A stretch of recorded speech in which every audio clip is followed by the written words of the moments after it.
All right, guys, we are back for another Dokkan Battle video. So we got to talk about this, man. It's looking to me like this TDC celebration is gonna have a bit of a really weak spot in it. So far, I would say that this celebration has been very good. Beast has some of the best animations we've ever seen. I think that's a good way to say it. Just some of the best animations we've ever seen. He's in the pile with the great animated characters, right? Throw him in there. He certainly is a bit weaker than I'd like, but I mean, he's not as bad as we were thinking at first. And then we got two. I mean, just great EZAs, grand EZAs, elite EZAs, whatever you want to say. The more I use these guys, I love them. They're great masterclass EZAs. It's funny, like I've seen so much discussion about Cooler like leading to his EZA over the last year, and people being like, if they fuck him up, I'm mad. And it's like, I feel like they nailed him. To me, the only other thing they could have done with him is maybe give him a little support somewhere, like just like maybe a little 2-turn support or something. But like, I think they nailed it with these EZAs. But I mean, Beast came out, what was the 27th? 27th, yeah. Because they started a few days earlier than I was originally expecting. I thought the celebration was going to start on the 30th, but it started on the 27th, right? So it's kind of like the week of the 24th right there, right? Then the week of the 1st, this is when Cooler and Goku came out on the 3rd. And then now we're sitting here and it's like, bro, like, we might be done for this week, which is just that's just so crazy to think about. Like, there actually might not be anything. Now, I could be wrong on this, but let's go through this tweet I just made. Last night, I was on the lookout for potential, notice of upcoming content or EZA characters. There's many, like, just so right now the celebration to me seems to be movie hero and movie villain. That's what the celebration appears to be.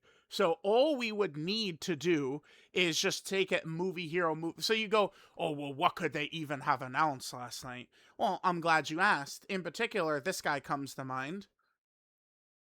Where is he? Here, right here. Tech Golden Frieza Super EZA. Easy. Boom. This would make a ton of sense to drop right now. Tech Golden Frieza EZA. And I personally think we're leading towards at least part 1 Namek GDC, which means, more Wicked Bloodline options. This has helped Metal Cooler. This would help potential Namek GDC Frieza, right? Like, this would be a really good Super EZA to drop.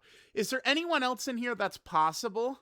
AGL Turles is definitely in range because he's the Dokkan Fest after in UI Goku. So I don't want AGL Turles Super EZA though, because we have LR Turles and physical Turles EZA. So AGL Turles EZA, in my opinion, would not be good. We don't want to overload because these types of villains live off of their links. So to have a third just Turles would not be good. But AGL Turles is in range to Super EZA. Physical Broly is in range to Super EZA. And I mean, I know that characters, like a lot of these characters aren't on the banner, but Dokkan, I mean, this is a bad thing. Dokkan has done it. Remember, we could talk about the good of 2026. We could talk about the bad of 2026, right? Some of the bad of 2026 is Dokkan has loved doing this sneaky shit this year where they leave off EZA characters from the banners and drop us. You guys know exactly what I'm talking about. And then they drop a second, like an extra banner, like that has these characters on it. Now, Carnival Goku is not one of these characters, by the way. This guy, he's not. He will be on the part 2 Carnival. That's normal, right? So they did not withhold this guy from us. It's just he's not going to be on a. Fortunately, that's 2 weeks away, the 21st. But that's when this guy is going to be available on a banner. The thing is, he's not going to be power crept in 2 weeks, so that's not really a problem. But like I was thinking, like maybe we could see a Super EZA. I do think we probably will see the EZAs for Physical Cooler right here, LR Physical Cooler, and then LR Goku and Vegeta from the Metal Cooler movie as well, who are right here. I do think we could see them. Tapian and Minosha could be an EZA character we could get, and they could be centered around movie hero Goku and Piccolo. They're the three. There's the three oldest EZA characters. Number 1 is Turner of Power Angel Golden Frieza, who secretly, by the way, is like, you could put him on strongest units of all time list. Physical, you quote me on that. Physical Angel Golden Frieza, the oldest character not EZA right now, you can get him on strongest characters ever list. Yes, you can. He would probably be on the lower end. Like, he's not STR Gogeta or something, but he was really crazy, that Frieza. That's the only character from 2020 that has not EZA'd. There's 2 characters from 2021 that have not EZA'd. Tapiana Minotia and Goku and Piccolo, both movie hero characters. So you see what I'm saying, right? Like, we are definitely expecting Goku and Vegeta and Metal Cooler, LR Metal Cooler to EZA. 100%. I think that those boys will be EZAing. But, I mean, we have weeks of this celebration left. I was thinking, like, a super EZA would just, like, that would be fine for this week. Like, it's just a strong super EZA, right? Like, or, they EZA Tapiana Minotia and then a super EZA for Tech Golden Frieza. Boom, we're in business. But they did not do that. Super EZAs, now people will go, oh, they got to slow down with EZAs. They're running out of EZAs. That's horseshit, right? I mean, but from my perspective, it doesn't matter to me if it's a super EZA or a regular EZA. Like, both characters can be equally good. They are, like, behind on super EZAs, right? Like, they could super EZA Golden Frieza and Physical Broly here, right? Like, they could do so much with super EZAs. So it's like, if you're thinking, oh, but who could they even EZA or whatever? Like, there's a mountain of options, right?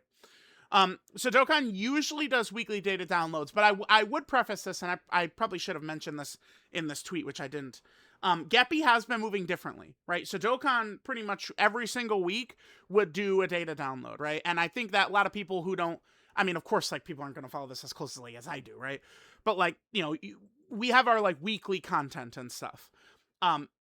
In the Amatsu era, they wouldn't do 2 data downloads in a week unless it was, world, GDC or anniversary.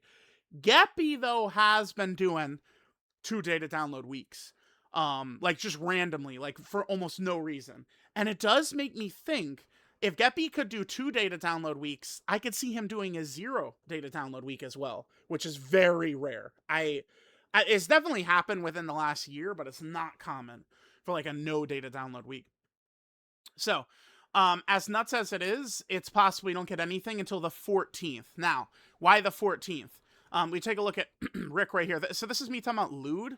Yeah, so the last couple Battlefield LRs have released, I mean, you guys see, November, December, November. So I'm just as, like, a guesstimate, I'm like, maybe Lord Lude comes out around there. Rick and Proton, though, we're thinking that it could be the 14th, right? So if we back up here, on JP only, looks like the announcement for the 100th Battlefield is scheduled to be updated on July 14th. Now, scheduled to be updated makes no sense unless they're going to drop Lude. So it could be that Lude is going to drop on that day. That does make sense, right? Because, like, at Battlefield, they don't update Battlefield notices and shit. And look, it has been kind of, like, glitched or whatever. Like, what Rick is talking about is right there, right? Where we see the 14th at 1 a.m. Again, that's our next drop day, the 14th. That's when we're getting our next stuff right there.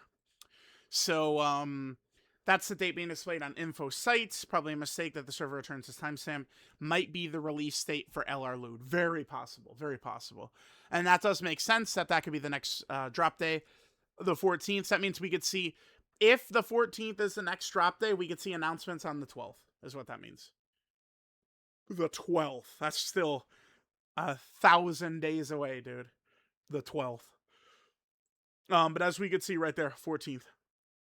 I do also have this pulled up. So this is our last data download here, July 3rd, right? Which brought Cooler and Goku. And we had Quest Mode stages, the EZA, the Burst Mode, Dokkan Frontier, and it also brought the Tanabata banner. So yeah, technically we got content this week. The other night, Dokkan Frontier, Burst Mode, the Tanabata banner, and I explained, like people would say, whoa, banners are not content, which is true, right? Like, of course, like, sure, but this banner specifically is the return of the anniversary LRs, so players could either use red coins to get dupes or red coins to get them for the first time. Certainly, at like I consider EZA's content, but it's not grinding the EZAs that's content. No. It's using, like, there's no way, you're not gonna look me in my fucking eyes and tell me that these two were not content. Cooler, tell me right now Cooler is not content. And I'll say, you're wrong. Because people easy ate him, and what do you do then? You fucking use him. People were using the shit out of him. He was content. So, Tanabata banner, nothing special about that, but players were able to get the anniversary characters, Naima Super Saiyan 4 Goku and the In Super Saiyan 4s, right? Able to actually use them, you know, maybe for the first time. So last thing, I was on the lookout for EZAs, or a notice of more content. I was playing LA Noir, waiting until the normal time. But now that we got nothing last night, I think it's possible the next drop is indeed the 14th. If we don't see announcements tonight, which 16 hours is the regular time. Yeah, bro. Like tonight is pretty much, I think, our last gasp. Like if we don't see it tonight, the 12th. 12th is where we'll see shit, which is a bummer. This is why TDC sucked dick last year too, and here we go. Which does mean this TDC might not be much better than last year's TDC. That celebration was uber weak, so we'll see. And this is exactly why, right? Like, they could have easily just did super easy attack Golden Freezer right here. Not like, oh my god, 12th anniversary level drop, but like, it's something. And Tech Golden Frieza, mad old character people have, like, you know, chances that, you know, that would be good, now be good. Like, I don't know. And again, I know he's not on the banner, but here's the thing about that. Dokkan has shown this year that they love to drop like another banner in here, like just like, you know, like a blue coin banner or whatever, that or whatever it would be, that would have like this guy on it and like other characters, right? So we'll see, but it looks like it's gonna be mighty quiet potentially until the 12th. So if we're not going to see anything for a couple of days, I think announcements would be on the 12th. It might like technically be the start of part 2, but the part 2 banner, the Carnival banner, which presumably is Carnival Cell Max, is on the 21st. And if you're curious how we know that, let me just quickly pull this up. Actually, let me pause and I'll pull it up. Right here, Angels. This is how we know. They announced this. This is not the first time they announced this either. And wait, hold on. There's another thing I want to pull up. All right, so they did announce this even before this, right? Because this is May 20th. Here is the information right there. July 21st, the Summon Point lineup will be updated. So that should be the day of the part 2 banner is what it should be. Here's kind of like what my expected timeline of events, which I dropped. What was this? This was on May 15th. And then we could see even here, I mean, it's the 21st, I say 20th, but the LR plus Summon Point lineup change, right? So, yeah, there we go. There we go. So let me know what you guys think, but we might actually have a few days of not a lot going on coming up here, which does surprise me. I was thinking that TDC was going to be a lot better this year, but I also was just talking about I was talking about this with Iron Cane. So Dokkan and Legends like this too. I mean, we are at the point where these games have been going on for so long. I think in these kind of like in between celebrations, right? Like the Metal Cooler celebration was, I mean, probably the best like non-major celebration ever. But like no one cared. Like people weren't on the game, right? So it's like that doesn't mean anything to someone that wasn't on the game. So I just think it's much more important for Dokkan to funnel into the major celebrations these days when people are actually like on the game, right? Like it's just how it is. Like it's just a fact of reality, right? So we'll see. We'll see what is going to happen here, but we might not be getting content until the 14th, and that would mean the 12th, I believe, would be announcements. So let me know what you guys think. I'll catch y'all next time.